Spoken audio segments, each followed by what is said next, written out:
I'm சாரிப்பா. இந்த தடவை நான் யாரும் என்னை காப்பாற்றணும்னு நினைக்கலப்பா. எல்லா தடவையும் திருப்பூர் மாவட்டம் அவினாசி அருகே திருமணமாகி 77 நாளான புதுமண பெண் வரதட்சணை கொடுமைனால உயிரமாச்சிருக்கிறாங்க.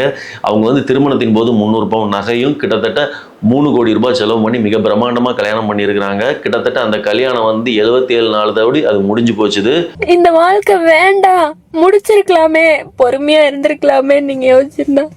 இந்த வாழ்க்கையை முடிச்சாலும் இன்னொரு வாழ்க்கையை தேர்ந்தெடுத்துக்கிறக்கோ இன்னொரு வாழ்க்கையை ஏத்துக்கிறதுக்கான மனம் வலிமை என்கிட்ட இல்லப்பா. அது அசிங்கம், அது வேற மாதிரி வாழ்க்கையா போயிரும். பெண் வீட்டார்கள் மாப்பிள்ளை பார்க்கும்போது மாப்பிள்ளை படிச்சிருக்கிறாரா, அவர் பணம் வச்சிருக்கிறாரா, அவர்கிட்ட பணம் கொட்டி கிடக்குதா, அவர் சமூக அந்தஸ்தோடு இருக்கிறாரா அப்படிங்கிறத மட்டுமே பார்த்து திருமணத்தை ஏற்பாடு பண்றாங்க.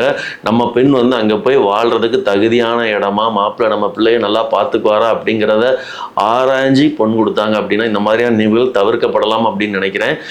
எதிர்பாராதமா நம்ம என்னதான் ஆராய்ஞ்சி அறிஞ்சு நம்ம கொடுத்தாலும் இந்த மாதிரியான ஒரு சூழல் ஏற்படும் போது உயிரை மாய்த்து கொள்வது முடிவு கிடையாது.